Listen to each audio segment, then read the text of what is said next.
At 9 p.m, Gerry checked on Madeline and the twins. I actually stuck my head round the door and I just lingered for a few seconds and thought how beautiful she was. And that's the last time I saw her. This is very concerning. This is a statement that bothers me a great deal.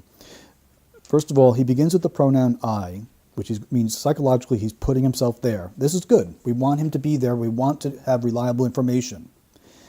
But the next word is actually. The word actually means he's comparing what he's claiming to do with something else. Why would that be necessary at this point? Then I'd actually stuck my head around the door and I just lingered for a few seconds and thought how beautiful she was, and that was the last time I saw her. At this point, his child is missing, not dead, according to their narrative. Even though he's referencing a specific night, is Madeline no longer beautiful? And what I ask the viewers is to consider that when you give a detail of a past tense event, the details should be in the past tense appropriately. When you speak about character or ongoing characteristics of a missing child, it should be present tense. And I thought, how beautiful she is. And that's the last time I saw her. That would be more acceptable. This is a past tense reference to Madeline herself, not specifically bound up to a detail, but actually, was she only beautiful that night? That's what I mean by an attribute. So when someone uses an attribute of a missing child in the past tense, it's not a good signal. It's not a good signal at all. Now, he also stuttered with the pronoun I.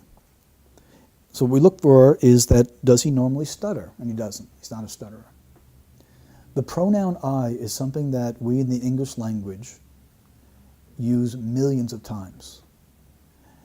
We are as good at using the pronoun I as we could be as good at anything in this life. When someone stutters on the pronoun I, there is an increase in tension and anxiety. And this stutter bothers me here. And it's important. He's talking about his daughter in the context she's still missing. So while the several things are wrong, he gives a narrative or an emotion. He references her beauty, which should be ongoing, and it's not. And he stutters on the pronoun I. And I still wait to hear concern for what Madeline is going through while this interview is being conducted. And that's going to be a bigger point as we move forward. Yeah. Excuse me. The last time someone sees a missing child is always going to be important. Right. This may sound a bit strange, but I believe him. I believe that the last time he saw her, he did linger. And he did think about how beautiful she was. I think this is where she was disposed of. Did you kill your daughter? No, that's an emphatic no. I mean, the ludicrous thing is what's been purported from Portugal is that Madeline died in the apartment by an accident and we hid her body. Well, when did she have the accident and died? Because the only time she was left unattended was when we were at dinner. So if she died then, how could we have disposed or hidden her body, when there was an immediate threat? It's just nonsense. So, and if she died when we were in the apartment or fell and did something, why would we cover that up? And this is what we call the embedded confession. This is where a guilty party will put together in their own language what happened. And we need to listen and believe them. We also have the principle of them asking questions. This is very important. They're asking questions to find out how their answers will be responded to. Will it be ridicule? Will it be acceptance? Will it sound sane? Will it help get them off the hook? Listen very carefully to what they say. It's a yes or no question. Did you kill your daughter? No is a good answer. And what I teach investigators to do is when someone is asked a yes or no question is to count on their fingers the number of words following the word no. no. That's an emphatic no. And on and on, and obviously it goes into the point where it goes beyond your 10 fingers. When it goes that long, very simply speaking, there is a need to persuade. So the no is not going to stand on itself. If he said, no, I didn't kill my daughter and I'm telling you the truth, this would be something very strong. Then we'd have to ask about her. And we'd also have to ask, did something cause your daughter's death? That sort of thing. But here, no, that's an emphatic no.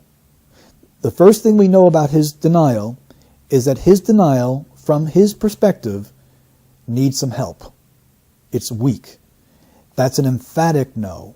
So the first thing is no, okay, an emphatic no. My no needs emphasis. Why does it need to be emphasis? Is one. I mean, the ludicrous thing is what I suppose what's been purported from Portugal is that Madeline died in the apartment by accident and we hid her body.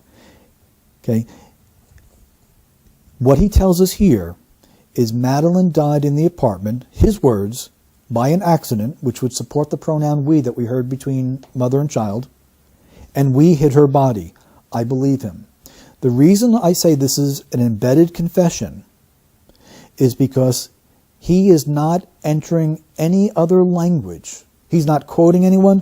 For instance, if I said, well, you said that I killed her, that's not an embedded confession because I'm actually quoting you. Here, he's not only is he not quoting anyone, he's only saying what's been purported, not even an accusation. And we need to be listening to him. This now tells me, as an analyst, Madeline died in the apartment. So I know from their language thus far that Madeline is not alive. They are in need of an alibi. The death was not intended, and the location of the death is in the apartment. And again, by accident. And then I know something else now. I know that we hid the body. Gerry and his wife, the two Mccanns together, they worked together to hide her body. Then he goes into questions, and this is where guilty parties are looking to see what a response is. They're disguised as rhetorical questions, but they want to see what people respond to them as. This takes place even in the interview process. Well, when did she have the accident and died? Okay, what they want to know is, do people know the exact time of death? Because the only time she was left unattended is not the only time we left her. He's now removing himself from that. Left unattended is passive. Was when we, which shows unity between him and his wife, were at dinner. So if she died then, which this is, we call this an allowance. The father of a missing child is allowing for a scenario that denial will not allow. There's no natural denial. He's saying if she died, then, not even if she was dead, which is itself a red flag, but now about a specific time. How could we have disposed, hidden her body? The word disposed and then hidden, the change there, actually shows respect for Madeline. It's a softer terminology.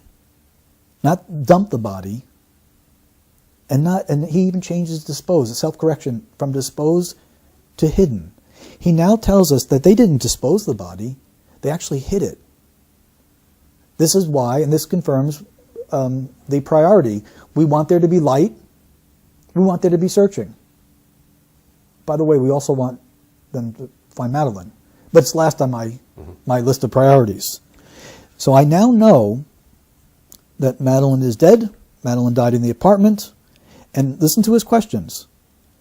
When did we do this? How did we do this? You know, when there's an immediate, it's just nonsense, self-censoring again. And if she died when we were in the apartment or fell and died, why would we cover that up? Okay, that's the most important question he asks. So he now introduces something else that may have happened. Madeline fell. I am concerned and remain concerned that Madeline may have been drugged in any way, shape, or form, whether it be nighttime cough syrup or something more, so that these people could go and have their dinner and their party and get their break and all that, that Madeline awoke and fell and got injured. And the injury was beyond.